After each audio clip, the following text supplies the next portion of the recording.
Hello everyone, this is Shiroku here once again making another video, and this time I'm making a video in this, I guess you could say, time-lapse commentary. I guess that's what we'll call this series. I don't know what to call it, but anyways, yeah, making another commentary right here about this piece I made. And yeah, and this one, as you can see, is Ruby Hoshino from Oshinoko, and an anime, I guess slash manga. I do have the second volume at least of this story right here. And it's a story that I absolutely adore. I've seen the entire first season. While I was watching it weekly with my friend. Yeah, practically every week has every episode release, and I just loved every second of it. It's such a brilliant series. If you haven't watched it, I highly recommend it. But yeah, so with that, yeah, and all the characters, and there's so many great characters in that series. I wouldn't be surprised if any one of them was your favorite. Personally, for me, Ruby's my favorite character that came out of that series. And there was one piece of merchandise that caught my eye. I think you'll see it later later in the video. I'll point it out when it pops up. But yeah. So there's one piece of merchandise that I saw that had Ruby in this. Oh my god. There is a specific name for this outfit, and I'm not gonna try to butcher it. I forgot what is it like. It's in my mind. I'm just gonna call this like a Chinese dress, which I don't think is technically any like a wrong term. But yeah. So basically, there's some promotional artwork of like Ruby in this like Chinese dress right here, along with the eye and aquamarine, and one of them, it was kind of not weird per se, but interesting for me because there's the one piece where like you have her in like, or I guess you could say her normal like style, like a style that's meant to be reminiscent of the show. Then you got this little chibi version of it. Now the chibi version, there was one of this pose you see here, but there wasn't like a normal style of this pose you see here. Like it'll make sense once you see like the other like references I'm using right here. But yeah, I noticed like yeah, there is no normal version of this piece. It's just a chibi version. So I'm like, you know what? I'm just gonna try to recreate that what would be like a normal version, like style, to the best of my ability. And of course, I knew I wasn't able to make it 1-to-1, but I'll do my best. Of course, make it my style, and see what we can do there. So that's was the whole inspiration behind this thing. I'm like, what, yeah, I'm gonna give it a shot. We're gonna see how this turns out. So yeah, so as you can see here in the background, yeah, you can see in one layer, it's my original pencil sketch. So usually with my drawings, what I try to do is I try to like actually sketch them out on paper first, and then I scan those drawings on my printer scanner. Yeah, it's a printer, but also it's a scanner. Scan them in there, make it digital, and then from there I just pop them up to Clip Studio Paint, and then I just start doing a line art. So yeah, I can see there. Yeah, that's a little piece of merchandise. It's like a little acrylic stand, I think. Yeah, it's basically a little chibi Ruby, and yeah, right there you can see that is the other version of it. So basically, there is no like yeah, like normal full body style of like that's similar to that one where I guess she's like jumping and stuff like that. There's only the chibi version for this one officially. Like I'm assuming maybe one of the like another version. Like yeah, there we go. You can see the little yeah, it's more of a comparison right there. Probably does exist. If I had to guess, like maybe somewhere like in whoever is the company is making that, maybe within their files, like I'm pretty sure the artist might have made that piece. You never know, but yeah. I just thought, I'm just gonna do that.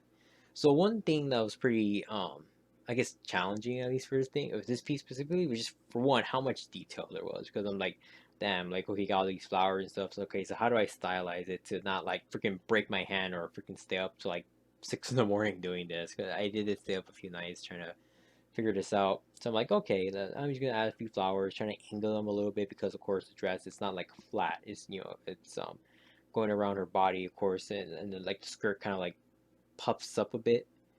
I don't know how you describe that, but yeah, it kind of goes up a bit. So like, okay, so it's gonna curve a little bit. There's some like, curvature, like how yeah, it's kind of like swinging up and down the skirt and everything, and even up there, like in the what's it called? It, and like her sleeves. There we go, the sleeves. So I'm like, okay, I gotta take that consideration, trying to make it all right, make it feel as real as possible. Of course, it's stylized, but you want to try at least incorporate a little bit of that. So I tried doing that. Adding little details to the flowers. I think you kind of see me trying to change up the like colors of the flowers there. I had to figure out like, okay, what's ultimately gonna look best, because even though yes, I am taking inspiration from the piece you see in the left and the piece you see in the right, ultimately I was still trying to like see what looks best for this piece. Not like just completely take the colors of the original piece and just map them on there. Like I don't know, at least to me, I did try that and it just kind of looked weird. So I kind of like mix the colors a little bit to kind of create what you see here. So right here, I don't even know what we even call those things. The little things, I guess, on her the chest area. Again, I don't know clothing, so yeah, I wouldn't know what they're called, but I have to draw those in a separate layer. Um, Now here we see the shoes. So these shoes were interesting because I was kind of holding off on these, like, oh my god, how am I gonna do these shoes? And I'm like, you know what? Yeah, yeah. And this is one thing that at least doing these new pieces that I always I gotta remind myself is that you don't overthink it.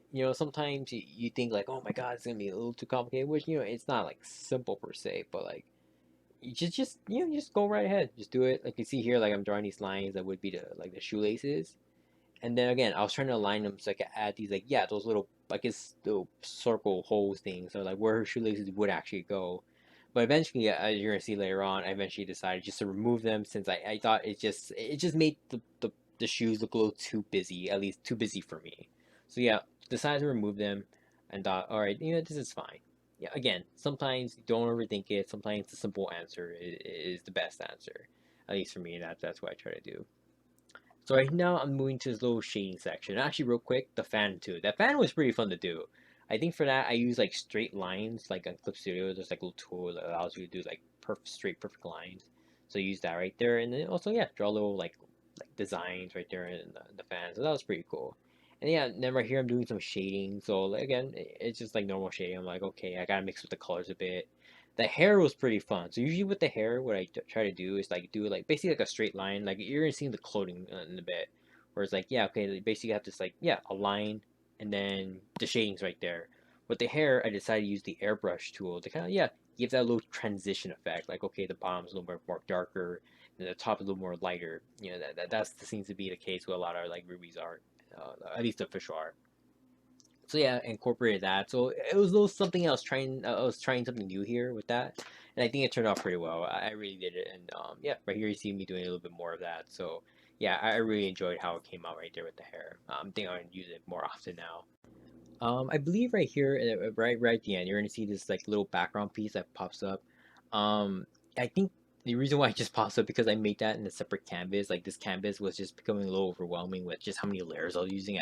It's gotta be at least 50. Like that's my best guess right there. But yeah. Uh, right there you can see I think to quickly convey what I was trying to go there. I was trying to make it as similar to the first piece as possible, but of course, adding my own little stuff. Of course, adding the ruby in the top right there. I'm like, okay, I'll add that, make it more personalized right here. But yeah, honestly, almost run out of time right here, so I gotta end this. Thank you for watching. Thank you for again watching the time lapse right here. I'm gonna be making more in the future. Hope you enjoyed. See ya.